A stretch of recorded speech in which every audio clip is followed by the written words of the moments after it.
अभी तक हमने यही सुना था कि दिल्ली की सत्ता का रास्ता उत्तर प्रदेश से होकर गुजरता है।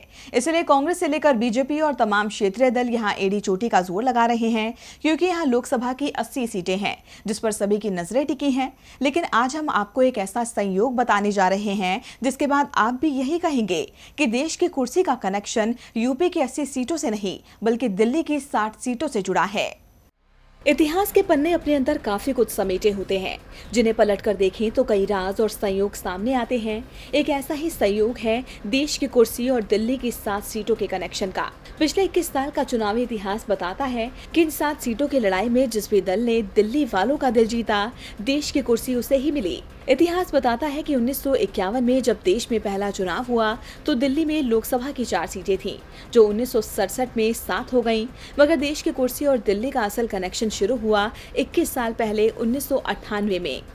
1998 में जब बीजेपी ने 7 में से 6 सीटें जीती थी, तब बीजेपी की केंद्र में भी सरकार बनी और अटल बिहारी वाजपेयी प्रधानमंत्री बने।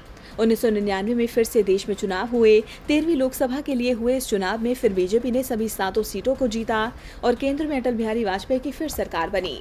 2004 के चुनाव में कांग्रेस 6 सीटें जीतने में कामयाब रही और अटल सरकार की जगह केंद्र में डॉक्टर मनमोहन सिंह के नेतृत्व में यूपीए सरकार बनी। 2009 के चुनाव में दोबारा कांग्रेस को सफलता हाथ लगी और सभी 7 सीटें जीतने में वह कामयाब रही।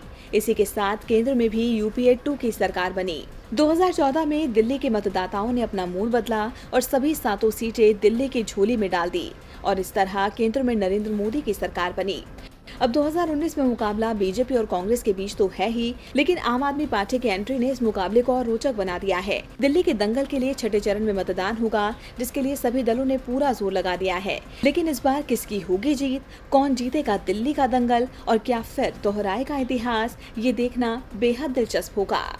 डीबी लाइव की रिपोर्ट।